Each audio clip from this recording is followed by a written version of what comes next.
Évident que les médias occidentaux ne sont pas fiables en ce qui concerne le Venezuela. Comment avez-vous vécu l'attaque? L'avez-vous entendu au réveil? Vers 2 heures du matin, je me suis réveillée avec le bruit d'une énorme explosion.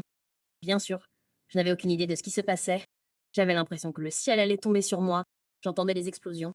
J'entendais les avions voler, mais je ne pouvais pas vraiment les voir.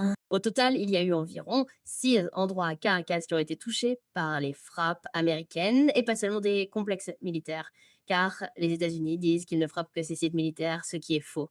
Ils ont également touché des zones civiles. Le ministre de la Défense, Vladimir Parino Lopez, est passé à la télévision et a déclaré: oui, nous sommes attaqués par les États-Unis. Oui, c'est une agression impérialiste criminelle. C'est légal. Peu de temps après, nous avons reçu la déclaration la plus dévastatrice du gouvernement vénézuélien, à savoir que le président Maduro avait effectivement été kidnappé avec sa femme Celia Flores. Et je pense qu'il est très important que nous insistions sur cette partie. Le président Nicolas Maduro, un président constitutionnel élu, a été kidnappé par les forces américaines.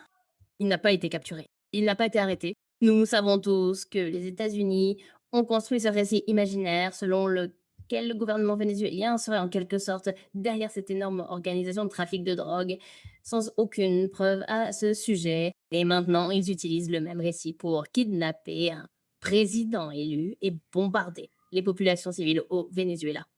Bien sûr, l'étape suivante était que nous devions descendre dans la rue. C'est ce que nous avons fait. Il y avait des gens qui se sont rassemblés là en signe de solidarité pour exiger le retour du président Maduro au Venezuela et bien sûr pour dénoncer que derrière toute cette opération militaire se cachait un changement de cap, juste l'intention de prendre le contrôle du Venezuela, de prendre le contrôle des ressources vénézuéliennes. Parlez-nous de ce qui se passe.